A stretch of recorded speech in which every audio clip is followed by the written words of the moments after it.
សួស្តីប្រិយមិត្តទាំងអស់គ្នាស្វាគមន៍មកកាន់ជាមួយនឹងវីដេអូ podcast នៅក្នុងកម្មវិធីជ្រុងមួយនៃសង្គមសម្រាប់សប្តាហ៍នេះគឺបើប្រិយមិត្តទាំងអស់គ្នាបានជួបជាមួយនឹងខ្ញុំម្ដងទៀតហើយគេស្គាល់ថាពូឆាលី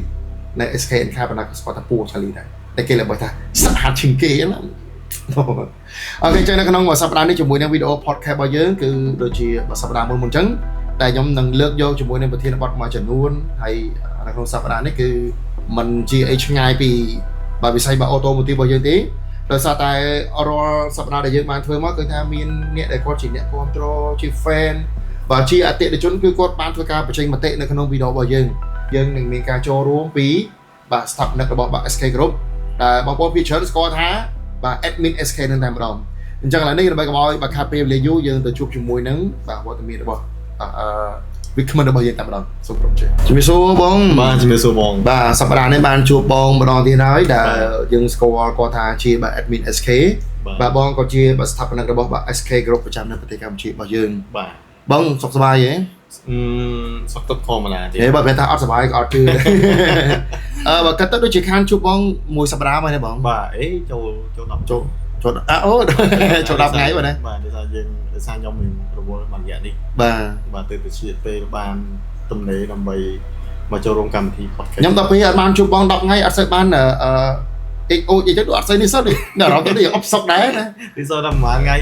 ងៃមុនចេញម្នាក់ឯងបាទដល់ពេលបងគាត់រវល់ភារកិច្ចទៅលេង fly ចុះ fly ឡើងថាមិនកើតទេម្នាក់ឯងអបសុកទីមកដាក់វីដេអូមួយបណ្ដោយទៅបាទអូខេចឹងសម្រាប់សប្តាហ៍នេះគឺបាទវត្តមានរបស់បងបាទ admin SK គឺគាត់បានចូលរួមជាមួយនឹងកម្មវិធីរបស់យើង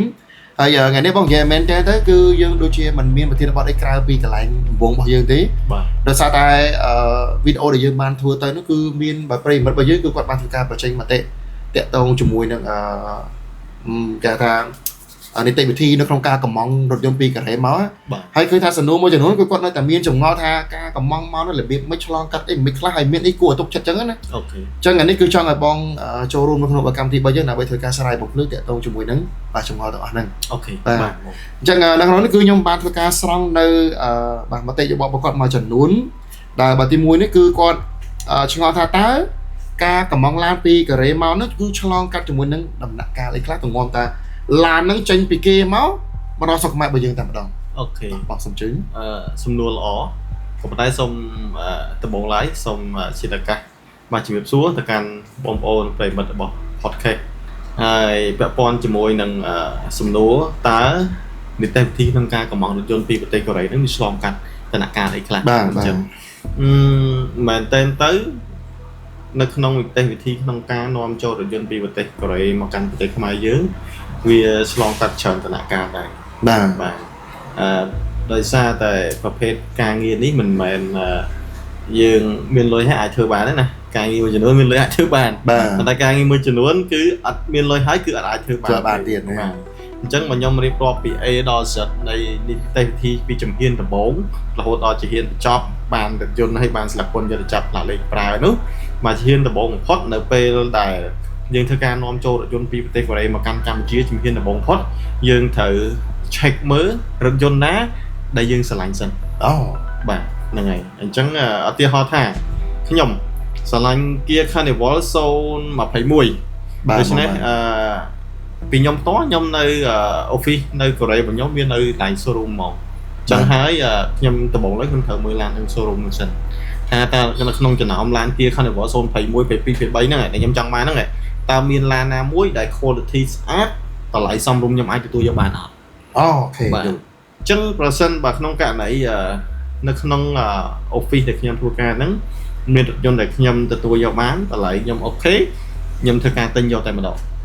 តែមានករណីមួយចំនួនទោះបីជានៅ office ខ្ញុំធ្វើការក៏ដោយបើសិនខ្ញុំអត់ពេញចិត្តតម្លៃហ្នឹងខ្ញុំអត់ពេញចិត្តរថយន្តហ្នឹងខ្ញុំនឹងធ្វើការ research តាមអ៊ីនធឺណិតផ្សេងដើម្បីរករថយន្តដែលខ្ញុំចង់បានហ្នឹងអូខេជានិច្ចកាលយើងមិនមែនថាធ្វើការកន្លែងហ្នឹងតើទិញកន្លែងហ្នឹងអត់អីទេយើងចង់ទិញកន្លែងណាក៏បានដែរបាទយើង check មើលអីចឹងទៅឧទាហរណ៍ខ្ញុំនៅតំបន់ដែលខ្វង់ជឿនៅខាងកូរ៉េណាហើយខ្ញុំទៅ check ឡានដល់ Suwon ឬមួយក៏ Incheon ឬមួយក៏ Seoul អីចឹងទៅបាទអញ្ចឹងខ្ញុំ check ឃើញឡានតំបន់ហ្នឹងល្អខ្ញុំទៅចុះទៅត្រួតពិនិត្យបច្ចេកទេសខ្លួនឯងហ្មងបាទចុះទៅត្រួតពិនិត្យផ្ទាល់ឬមួយក៏ មានកំណើនក្នុងការកំងរថយន្តច្រើនដែលអត់អាចធ្វើឲ្យយើងចុះទៅផ្ទាល់ខ្លួនឯងបានគ្រប់ឡានទាំងអស់ទេដូច្នេះយើងទៅប្រើអ្នកបច្ចេកទេសដែលជាជនជាតិកូរ៉េបាទដែលគាត់មានជំនាញក្នុងការត្រួតពិនិត្យបច្ចេកទេសស្តង់ដាររបស់រថយន្តនឹងគាត់ check quality ឲ្យយើងលំអិតខ្លាំងមែនទែនរបស់ស្មួយតែឆ្កូតឆ្កាំងតិចតួចក៏គាត់តម្លាក់ឲ្យដែរអូខេបាទហើយដោយសារតែនៅខាងកូរ៉េប្រព័ន្ធការងាររបស់គេស្តង់ដារគេស៊ីឈ្នួលយើងក្នុងការត្រួតពិនិត្យឡានឲ្យយើងគេឲ្យព័ត៌មានយើងច្បាស់ហើយលំអិតខ្លាំងមែនទែនបាទសំបីដោត scan មើលកំហុសទូទៅបាទ check quality ទឹកថ្នាំ check គុណភាពម៉ាស៊ីនបាទ check ដែល material បាទក្នុងមុខវាគ្រឿងអីផ្សេងទាំងអស់គេឲ្យព័ត៌មានយើងច្បាស់តែម្ដងបាទអញ្ចឹងបើសិនជាយើងអូខេ confirm ថាព្រមទទួលយកក្នុងតម្លៃហ្នឹងហើយនឹងផិនភាគហ្នឹងនីតិវិធីបន្ទាប់នោះគឺយើងធ្វើកិច្ចសន្យាជាមួយខាងតកែឡានហ្នឹងដែលជាម្ចាស់ឡានហ្នឹងលិខិតទិញលក់ជាមួយគ្នាហើយយើងភ្ជាប់ជាមួយនឹងបានបតង់អាជីវកម្មគាត់នៅខាងកូរ៉េឲ្យគាត់ផ្ញើឲ្យយើងឬមួយក៏យើង copy ទុកបង្ការហានិភ័យព្រោះថានៅណាក៏មានបោកដែរបងប្អូនទាំងអស់គ្នាមែនតើទៅនៅខាងកូរ៉េយើងហ្នឹងនៅខាងកូរ៉េហ្នឹងក៏មានបោកដែរមួយរយៈមុនឃើញថាបងប្អូនខ្មែរយើងចាញ់បោកដែលជនជាតិកូរ៉េលក់ឡានឲ្យលក់ឡានខ្យល់បាទរូបមួយហ្នឹងលក់ឲ្យគ្នាបាន 4-10 នាក់ចំនួនខ្ញុំចាំមិនខុសទេចំនួនឆ្នាំ2025អូថ្មីនេះដែរថ្មីនេះដែរបាទប្រជាជនខ្មែរយើងម្នាក់ចាញ់បោកម្នាក់ចាញ់បោកកូរ៉េខ្លះ100លានជាង100លានវ៉ុនជាងខ្លះអានេះ200លានខ្លះ80លានខ្លះ90លានអាហ្នឹង90លានវ៉ុនហ្នឹងបើសិន100លានបើយើងគិតជាមធ្យមភាពប្រហែលជាខ្ទង់$90,000ចុងច្រើនបាទខ្មែរយើងខ្លះចាញ់បោករហូតដល់ជិត$30,000ក៏មានដែរបាទអាហ្នឹងពាក់ព័ន្ធជាមួយនឹងការលក់ឡានខ្យល់ហ្នឹងឯងតែអត់មានគេហៅថាព័ត៌មានគ្រប់ជ្រុងជ្រោយគ្រាន់តែគេតម្លាក់រូបមកកក់តម្លាក់រូបកក់អត់ទៅត្រួតពិនិត្យផ្ទាល់អត់ទៅ check ឯកសារផ្ទាល់អត់សុំអដែងបានបតង់អាជីវកម្មនៅខាងប្រទេសកូរ៉េហ្នឹងអ្នកកាន់ឡានហ្នឹងតទេគឺកំណើននៃអ្នកចង់បានច្រើនដើម្បីបំពេញនៅតម្រូវការតកែតម្លាក់អានមកកក់តកែតម្លាក់បានកក់ចង់ចប់ហានិភ័យខ្លួនឯងអត់បានឡានបាទអញ្ចឹងអាកក់ហ្នឹងបើសិនបើលុយគាត់អត់អីទេបាទតែបើសិនបើលុយភ្ញៀវវិញ$10,000 $20,000 $30,000 $40,000អ្នកណាអ្នកទទួលខុសត្រូវអ្នកកក់អ្នកទទួលខុសត្រូវតែការទទួលខុសត្រូវរបស់គេបានដែរឬអត់តែគេមានសមត្ថភាពក្នុងការទទួលខុសត្រូវដែរឬអត់បាទនេះគឺជាចំណុចមួយដែលបងប្អូនអ្នកដែលកំងឡានគឺត្រូវពិចារណាខ្លាំងបាទវាមិនមែនជាសំណួរដែលភ្ញៀវសួរតែខ្ញុំឆ្លៀតចូលអាហ្នឹងតិចបាទអញ្ចឹងនីតិវិធីបន្ទាប់ទៀតបន្ទាប់ពីយើងត្រូវថ្លៃត្រូវអីធ្វើសំណុំបាយបត់ឯកសារទិញលក់មួយខាងតកែកូរ៉េរួចហើយបាទយើងដាក់ថ្ងៃហ្នឹងអូសឡានទៅកន្លែងហៀបទូដើម្បីញាត់បញ្ចូលទូអញ្ចឹងទៅបាទអញ្ចឹងថាខ្ញុំទិញនៅថ្ងៃទី1អញ្ចឹងខ្ញុំណាត់គេថាថ្ងៃទី3ខ្ញុំដកឡានអញ្ចឹងថ្ងៃទី1ខ្ញុំកក់គេ 10% 20%អញ្ចឹងថ្ងៃទី3ដល់ពេលដែលដល់ថ្ងៃដែលខ្ញុំត្រូវទៅកក់ឡានទៅដកឡានពីគេហ្នឹងគឺយើងត្រូវទូទាត់ប្រគ្រប់ហើយយកឡានអូសចេញមកតែម្ដងបាទអញ្ចឹងដល់បន្ទាប់ពីយើងអូសឡានចេញមកហើយខ្ញុំក៏យកឯកសារហ្នឹងយកទៅកាត់ឈ្មោះនាំចេញដែលភាសាកូរ៉េគេហៅថាធ្វើម៉ៅសូណាបាទហ្នឹងគេហៅថាភាសាបច្ចេកទេសរបស់គេហ្នឹងគេហៅថាកាត់ឈ្មោះនាំចេញតើតាមានអាកណាស់ហ្នឹងបញ្ជាក់ពីសាលាពាក់ព័ន្ធស្ថាប័នពាក់ព័ន្ធរបស់គេណាស្ថាប័នពាក់ព័ន្ធបាទចឹងហើយបានយើងបានឯកសារហ្នឹងបានយើងយកទៅតម្លាក់ខាងទូបានខាងទូគេរៀបចំចូលទូឲ្យបានចូលទូឲ្យយើងចឹងទៅបាទហើយបន្ទាប់ពីឡានចូលទូហើយមិនមែនថាចូលទូហើយចេញភ្លាមទេហ្នឹងហ្មងបាទជាធម្មតាពាក់ព័ន្ធជាមួយនឹងកប៉ាល់តាមរយៈការដឹកជញ្ជូនតាមទូកុងតឺន័រមួយអាទិត្យចេញម្ដងបាទមានន័យថាមួយអាទិត្យមានជើងកប៉ាល់ចេញមួយតែបើដាក់តាមកប៉ាល់លាតកន្លះខែឬក៏មួយខែបានមានជើងកប៉ាល់ចេញមួយអញ្ចឹងបច្ចុប្បន្នយើងដាក់តាមទូទាំងអស់អញ្ចឹងដាក់តាមទូអាចថាមួយអាទិត្យចេញមួយរយៈពេលដឹកជញ្ជូនចន្លោះខ្ទង់12ថ្ងៃទៅ15ថ្ងៃមកដល់ខ្មែរអញ្ចឹងបន្ទាប់ពីកប៉ាល់នឹងចេញមក12ថ្ងៃឬក៏5 10ថ្ងៃក្រោយមកដល់ប្រទេសខ្មែរវិញយើងឆ្លងកាត់ការបាទត្រួតពិនិត្យ scan ទូបាទប្រកាសពន្ធធ្វើឯកសារបាទធ្វើឯកសារស្នើបង់ពន្ធអីផ្សេងពាក់ព័ន្ធជាមួយក្រុមហ៊ុននៃស្រុកខ្មែរយើងហ្នឹងណាបាទយើងរៀបចំសំណុំបែបបទឯកសារហ្នឹងបង់ពន្ធបង់អីហើយបានយើងអាចអូសទូហ្នឹងមកដល់ផែស្ងួតភ្នំពេញបាទបន្ទាប់ពីមកដល់ផែស្ងួតភ្នំពេញហើយយើង scan មកតង់ទៀតដើម្បីសម្រេចក្នុងការបើកទូចេញ បាទបន្ទាប់ពី scan ហើយយើងធ្វើការបើកទូចេញហើយបង់ពន្ធរួចរាល់ហើយពាក់ព័ន្ធជាមួយនឹងស្លឹកពន្ធកន្លែងខ្លះអាចចាំរហូតដល់មួយអាទិត្យ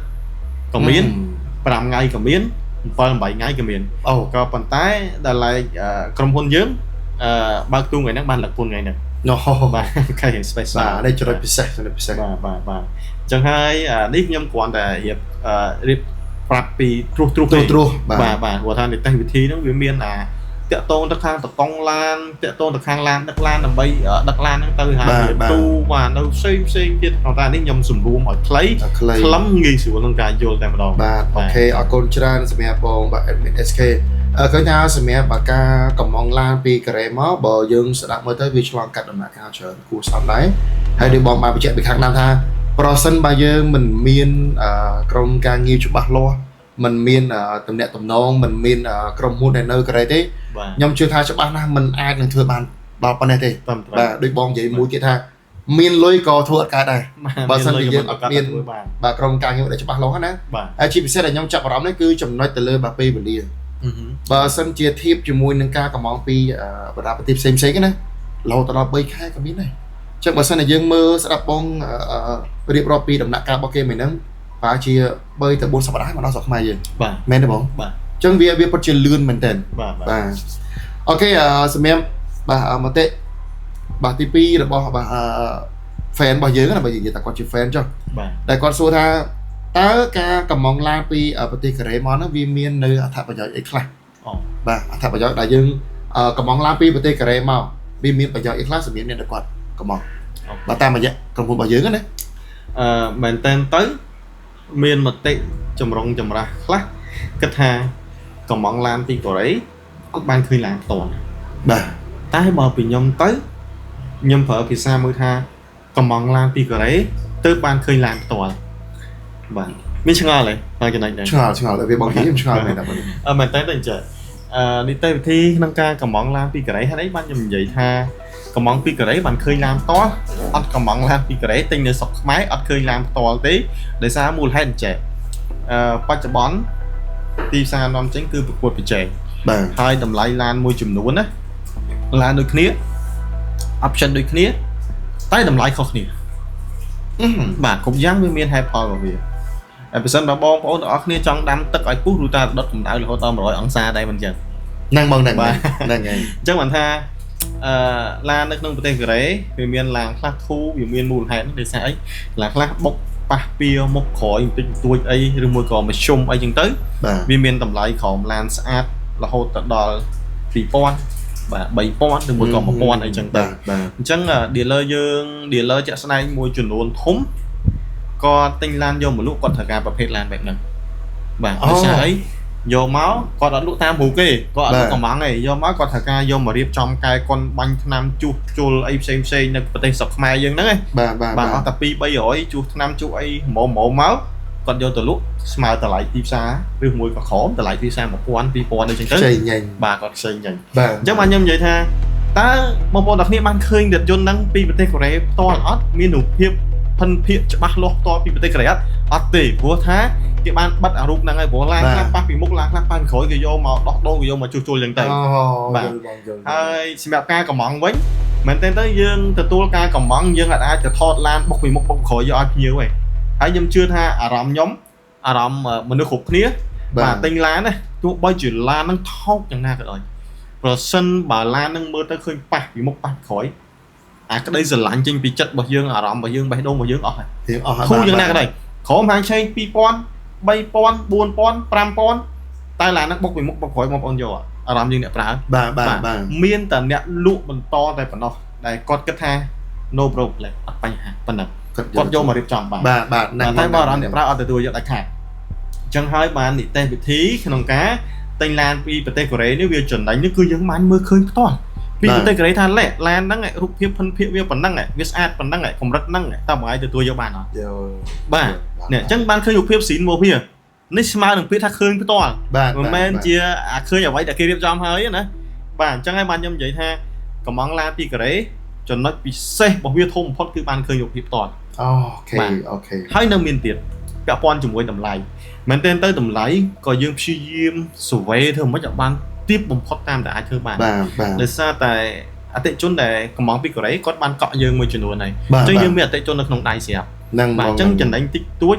យើងអត់អស់ថ្លៃដើមយើងអត់អស់ថ្លៃរងចាំអីវែងឆ្ងាយចំណាយដើមទុនខ្លួនឯងច្រើន